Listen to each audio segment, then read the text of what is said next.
अस्सलाम वालेकुम dear students, how are you today? You will be fine, I hope so. आज हम पढ़ने जा रहे हैं एक छोटा सा topic that is about diffusion and effusion, chapter number 3, class 11 की ये कंटिन्यूटी है। इससे पहले जो हमारे पास टॉपिक्स थे वो ऑलरेडी हम कवर कर चुके हैं और उसका लिंक आपको डिस्क्रिप्शन में प्लेलिस्ट के अंदर मिल जाएगा। अच्छा, बहरहाल अब चलते हैं आज के टॉपिक में। शॉर्ट क्वेश्चन के लिए भी इंपॉर्टेंट है जो कि अक्सर औकात आता है और कभी कभी लॉन्ग क्वेश्चन भी आता है बहुत सिंपल सा और एक सादा सा आपके पास क्वेश्चन। देखिए, सबसे पहले हम जिक्र करते हैं डिफ्यूजन के बारे में। सबसे पहले इसको समझने के लिए आप थोड़ा सा ये समझिएगा कि हम काइनेटिक मॉलिक्यूलर थ्योरी पढ़ चुके हैं। इस थ्योरी के मुताबिक होता ये है कि गैस के मॉलिक्यूल रैंडम मोशन में होते हैं, हर वक्त हरकत कर रहे हैं और हरकत करने पर जाहिर सी बात है, अगर कोई मॉलिक्यूल ऐसे आ रहा है, दूसरा मॉलिक्यूल नीचे से ऊपर जा रहा है, कोई दाएं से बाएं है, कोई पीछे से आगे है और इस तरह से मामला चलता चला जा रहा है, तो ऐसा हो सकता है कि मॉलिक्यूल आपस में टकराएं और वो टकराते हैं। अब क्या होगा, यहां से आपको बात समझनी है और डिफ्यूजन का कंसेप्ट निकलेगा। फॉर एग्जांपल, मान लीजिए ये हमारे पास गैस के मॉलिक्यूल है, हमने इसको निकलने का मौका दिया है कहीं से। फॉर एग्जांपल, हमारे पास एक परफ्यूम की बोतल है, हमने खोल दी है, तो परफ्यूम की वजह समझ लीजिए गैसेस मॉलिक्यूल है, अब वो बोतल से बाहर निकल रहे हैं। अब चूंकि वो हरकत में है, एक मॉलिक्यूल दूसरे मॉलिक्यूल से टकराएगा, टकराने पर थोड़े दूर हो जाएंगे, अभी भी हरकत में है, फिर टकराएंगे, फिर हरकत से थोड़ा दूर हो जाएंगे, फिर टकराएंगे और दूर हो जाएंगे। मतलब आप ये कह रहे हो कि मॉलिक्यूल के आपस में टकराने की वजह से क्या होता है, उनके दरमियान एक डिस्पर्शन होता है, मॉलिक्यूल दूर दूर दूर होते चले जाते हैं। और यही चीज एक्चुअली डिफ्यूजन है। मतलब due to the collision when molecule disperse, it is called a process of diffusion. इसको आप इस तरह भी डिफाइन कर सकते हैं, चूंकि वो जो हमारे पास परफ्यूम की बोतल थी, वो परफ्यूम की बोतल में जो गैसेस पार्टिकल थे वो इंतहाई करीब करीब थे और एक उस जगह पर मौजूद थे बोतल के अंदर जहां वो सबसे ज्यादा थे, लेकिन अब वो उधर भी हैं जहां उनकी तादाद कम है। तो आप कह सकते हैं कि मॉलिक्यूल का मूव करना from higher concentration to lower concentration is also called diffusion. मैं आपको एक छोटी सी बात यहां पर समझाता हूं। समझिए, ये हमारे पास एक बॉटल है, ग्रीन कलर में वो पार्टिकल्स हैं जो कि निकलने लगे हैं, मतलब वो फ्रेग्रेंस के पार्टिकल कह लीजिए या कोई भी गैस कह लीजिए। और जो बाहर ब्लू कलर के अंदर आपको यहाँ पार्टिकल नजर आ रहे हैं, ये पार्टिकल गैस या कह लीजिए बाहर के एयर के हैं। तो जब बॉटल का मुंह खुलता है, देखें दोबारा से हम बात करते हैं, खुलता है तो गैस के मॉलिक्यूल से बाहर निकलते हैं और आहिस्ता आहिस्ता फैलना शुरू करते हैं। तो यूं भी बोला जा सकता है कि देखें, जहां पहले मिसाल के तौर पर आप ये देख रहे हैं कि सिर्फ ग्रीन कलर के पार्टिकल नहीं है बल्कि ब्लू कलर के भी हैं, तो ये दो गैसेज हैं actually, in the form of air और in the form of any fragrance.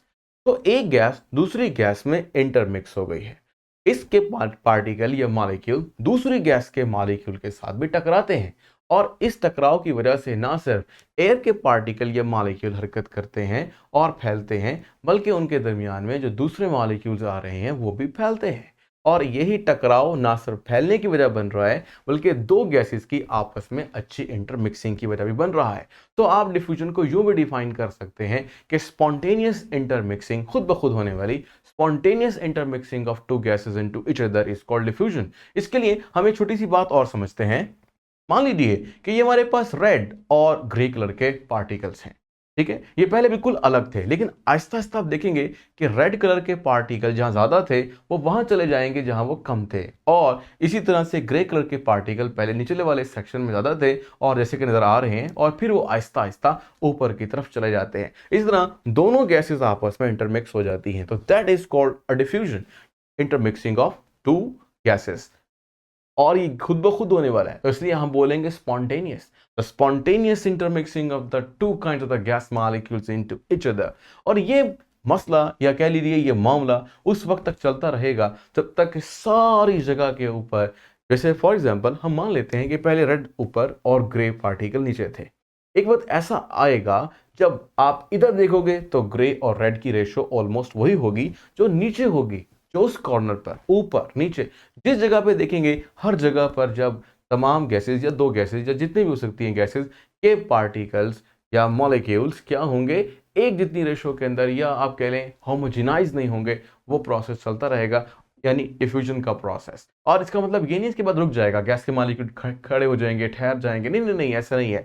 बल्कि क्या है, गैस के मॉलिक्यूल अभी भी रैंडमली मूव करेंगे और ये जो रेशो है ये ऑलमोस्ट बरकरार रहेगी, जो कि शुरू में बिल्कुल नहीं थी। तो हमारे पास ऐसा है, बुक के अंदर हमारे पास दो गैसेज हैं, एक में नाइट्रोजन है, सेक्शन बनाया हुआ है, और दूसरे सेक्शन में आप देखेंगे अपनी बुक में तो क्या है, ऑक्सीजन है। ऑक्सीजन एक कलरलेस गैस है, जबकि नाइट्रोजन ब्राउन कलर की गैस है। तो आपको एक कंपार्टमेंट में ब्राउन और दूसरे में कुछ नजर नहीं आ रहा, कलरलेस गैस है एक्चुअली। लेकिन जब आप पार्टीशन हटाते हैं दो गैसेस के दरमियान एक खाली जगह को, तो बिल्कुल इसी तरीके से रेड और ग्रे पार्टिकल की तरह वो आपस में इंटरमिक्स होती है, ब्राउन कलर फेड हो जाता है क्योंकि कलरलेस गैस उसके दरमियान में आ जाती है। इस तरह ब्राउन कलर जहां पहले ज्यादा था, अब वो हर जगह पर यकसा फैल जाएगा। इसका मतलब है कि ये भी एक डिफ्यूजन है। तो आपने देखा कि डिफ्यूजन को मैंने कई तरह से डिफाइन किया, मतलब जस्ट हम बोल सकते हैं collision of the particles to separate, एक बात हो गई। दूसरा, intermixing of the gas molecule into each other, एक दूसरे के अंदर घुस जाना।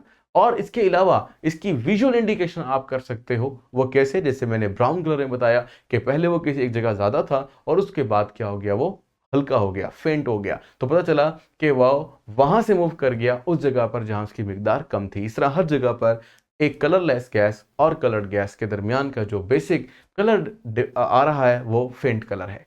ठीक है, इसी तरीके से हमने बात की थी कौन सी, जब हम फ्रेग्रेंस की बात करें तो विजुअल इंडिकेशन आंख से देखी जाती है और फ्रेग्रेंस जो है वो आपको नाक से सूंघने को मिलेगी। इससे क्या होगा, पहले जो पार्टिकल्स होंगे उस फ्रेग्रेंस के, चाहे वो खुशबू हो या बदबू हो, वो किसी एक जगह पे ज्यादा होगी, लेकिन आहिस्ता आहिस्ता पूरे रूम में वो फैल जाएगी, लेकिन उतनी तेज स्मेल नहीं आएगी जितनी कि पहले आपको बॉटल के करीब आती थी।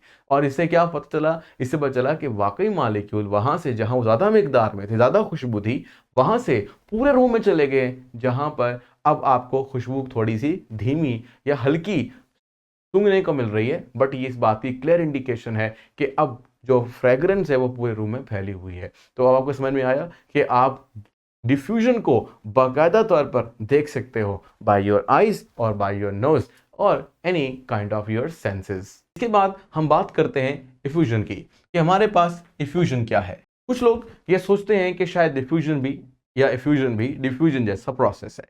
तो बेसिकली जो एक डेफिनेशन है जो मैंने डिफ्यूजन के लिए की थी, वो मैं दोबारा से दोहराता हूं। वो ये थी कि by the collision of the molecule they spread. Collision बहुत ही इंपॉर्टेंट वर्ड है, ठीक है। इसी चीज का अगर हम मजाद लें, कोलिजन नहीं हो, कोलिजन ना हो, तो फिर क्या होगा, इफ्यूजन होगी। यानी बेसिक डिफरेंस आपको बताया जा रहा है कि डिफ्यूजन और इफ्यूजन में फर्क ये है कि on the basis of collision आप इनको डिफरेंशिएट कर सकते हो। मैं इसके बारे में आपको समझाता हूं, लेकिन इससे पहले आपको छोटी सी बात समझनी है। वो ये है कि गैस के मॉलिक्यूल जब कंटिन्यूसली हरकत कर रहे होते हैं तो वो अपने आप से तो टकराते हैं, जैसे मैंने टकराने के बाद उन्हें फैलाया था, लेकिन वो उस वैसल जिसमें वो बंद होते हैं उनकी दीवारों से भी टकराते हैं। जब वो उनकी दीवारों से टकराते हैं तो क्या होता है, कंसीडर कीजिए कि हमारे पास ये एक वेसल है और यहां पर गैस के मॉलिक्यूल हरकत कर रहे हैं। याद रहे कि ये एक ही गैस है, अगर काफी दूसरी गैसेस हों तो भी कोई इशू नहीं है, यानी ये भी एक मिक्सचर हो सकता है, पर हमारी बुक ने इसको इसी तरह दिखा है। फॉर एग्जाम्पल गैस के मॉलिक्यूल हरकत कर रहे हैं, कोई दाएं, कोई बाएं, कोई ऊपर, कोई नीचे, वगैरह वगैरह। इसी तरह हरकत करते करते ये मॉलिक्यूल जाकर टकराएंगे दीवारों के साथ भी। अब आप सोच लीजिए एक लम्हे के लिए कि इधर दीवार के इधर एक सुराख है, यानी दीवार है ही नहीं जिससे टकराया जाए। और अगर वाकई में कोई ऐसा मसला आ जाता है कि आगे कुछ ही ना हो और मॉलिक्यूल टकराने जा रहा हो, तो उसकी दिमाग तो नहीं है ना, उसका आंख से देखेगा आगे कुछ नहीं है, मॉलिक्यूल में जान तो नहीं होती, उसका कोई मतलब ऐसा सिस्टम तो नहीं है कि वो देख भाल के टकराता है, नहीं, रैंडमली टकराता है। तो जब टकराने जाएगा और आगे दीवार ही नहीं होगी इन एक्चुअल, तो वो मॉलिक्यूल बाहर आ जाएगा। ठीक है, अब इसके देखा था कि सारे मॉलिक्यूल कहेंगे ओह जगह मिल गई निकलने की और हम भी निकलते हैं, ऐसा नहीं है। मॉलिक्यूल रैंडम मोशन में ही रहेंगे। जब भी पॉसिबिलिटी होगी कि मॉलिक्यूल, वो मॉलिक्यूल जो उसके बिल्कुल सामने आएगा, आप बोल सकते हो कि ये आपके पास एक छोटा सा सुराख है, ठीक है। तो जो इस सुराख के सामने आएगा वो बाहर निकलेगा, अदरवाइज मॉलिक्यूल हरकत करते रहेंगे। मतलब ऐसा नहीं है कि आप सुराख करें या इस सुराख से सारे मॉलिक्यूल इकट्ठे बाहर निकल आएंगे और यहाँ पे जोर पड़ जाएगा, जैसे कि छुट्टी के बाद दरवाजा खुलता है कॉलेज या स्कूल का और सब बच्चे निकल जाते हैं, ऐसा नहीं है। ठीक है, तो ये आपने अपने दिमाग में अलग अलग बात उठा के रखनी है कि डिफ्यूजन में टकराव है, इफ्यूजन में टकराव नहीं है, टकराव होता ही नहीं है, क्योंकि टकराने आ रहा है मॉलिक्यूल, आगे कुछ टकराने के लिए है ही नहीं, तो मॉलिक्यूल एक निकलेगा। फिर हो सकता है अगर प्रेशर अंदर कम है गैस का, टकराव कम हो रहा है, मॉलिक्यूल सुस्त हरकत कर रहे हैं, तो इस मॉलिक्यूल के जाने के काफ़ी देर के बाद दूसरा मॉलिक्यूल यहाँ से निकले और फिर उसके बाद तीसरा मॉलिक्यूल निकले, लेकिन ये कतार बनाकर निकलेंगे आहिस्ता आहिस्ता। इसकी मिसालें आप कुछ यूँ ले सकते हो कि आपके पास क्या है, एक बैलून, गुब्बारा। अब क्या होगा, आप उसे रखे रहने दें, 2-3 दिन के बाद आप देखेंगे कि वो थोड़ा सा पिचक जाएगा, फ्लैक्सिड हो जाएगा। और आप कहेंगे ऐसा क्यों हुआ है, क्योंकि उसकी दीवारों में भी बारीक तरीन सुराख होते हैं और उन सुराखों से गैस के मॉलिक्यूल निकलते रहते हैं। क्योंकि आप देख रहे हो कि ये प्रोसेस कई दिनों में हो रहा है, मतलब कई दिन के बाद आपको वाज़ेह फ़र्क नज़र आता है, हाँ भाई गैस का गुब्बारा जो है या हवा का गुब्बारा जो है वो काफ़ी हद तक पिचक गया है। ये कब पता चलता है, काफ़ी वक्त के बाद। इसका मतलब है इफ्यूजन एक स्लो प्रोसेस है, तो इतना स्लो है कि जब भी मॉलिक्यूल की पॉसिबिलिटी बनती है कि वो जाके टकराए उस सुराख से, यहाँ जहाँ दीवार ही नहीं है, तो टकराव नहीं होगा और मॉलिक्यूल बाहर निकलेंगे। मैं थोड़ा सा आपको इसमें विजुअली इंडिकेट भी कर देता हूँ। तो देख सकते हैं इसके अंदर कि आपके पास एक छोटा सा क्या है, सुराख है, जो अभी देखें, मैं दोबारा से आपको इसके बारे में दिखाता हूं। अभी बंद है, सुराख खुला और पार्टिकल बाहर निकले। इसमें ग्रीन कलर भी है और ब्लू कलर भी है। ग्रीन और ब्लू कलर ये शो कर रहा है कि यहाँ डिफरेंट काइंड के मॉलिक्यूल्स हैं। तो मैंने जैसे कहा कि जरूरी नहीं है कि एक ही किस्म के मॉलिक्यूल हो, तो कई किस्म के मॉलिक्यूल भी हो सकते हैं। तो वो मॉलिक्यूल्स क्या कर रहे हैं, जब ही बाहर, अंदर से सारे फारिग नहीं हो गए, यानी फौरन अचानक से बाहर निकल जाए, नहीं नहीं ऐसा नहीं है, ये तेज करके दिखाया जा रहा है प्रोसेस।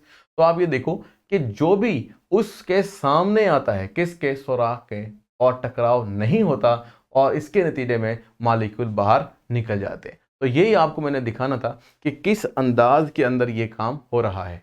यकीनन अब आपको समझ में आ गया होगा कि यहाँ पर डिस्पर्शन नहीं है, यहाँ पर कुलयन आपस में तो है, लेकिन वो जो छोटे से सुराख से मॉलिक्यूल का बाहर निकलना है वो बगैर किसी कुलयन के है। तो आप यहाँ पर डेफिनेशन कर सकते हैं एफ्यूजन की, क्या कि escape of the gas molecule from a small pore या होल ऑफ द वेसल। आगे मजीद कह सकते हैं one by one, in a sequence, without collision. तो ये जितने भी वर्ड आप ऐड कर देंगे तो वो डेफिनेशन को थोड़ा सा और मजबूत कर देंगे, बट इसकी सिंपलेस्ट डेफिनेशन वो यही रहेगी, the escape of gas molecule from a very narrow opening और a hole of the vessel. And ये भी बोल सकते हैं, जाहिर सी बात है, यहाँ पर उस गैस की ज़्यादा जगह है, या कह लें ज़्यादा इस जगह को वही गैस घेर रही है, तो इसका मतलब है कि यहाँ पर जो एरिया है ये ज़्यादा प्रेशराइज्ड है, मतलब ज़्यादा प्रेशर है और बाहर कम प्रेशर है। तो आप ये भी बोल सकते हैं the movement of gas molecule from higher pressure to lower pressure through a small opening is called effusion. तो इफ्यूजन की छोटी सी तारीफ मजीद की जा सकती है। तो देखें, एक्चुअली ये एक कंसेप्ट है, उस कंसेप्ट के एतबार से आप जितना चाहो उसी एतबार से इसको डिफाइन कर सकते हो और इतना मुश्किल नहीं था। तो कोई क्वेश्चन है इससे रिलेटेड तो फिर आप कमेंट बॉक्स में कर दीजिए। बाकी लाइक ज़रूर करें अपने दोस्तों के साथ ताकि उनका फ़ायदा हो, और शेयर भी करें। और अब तक के लिए अल्लाह हाफिज़, अपना ख्याल रखिएगा।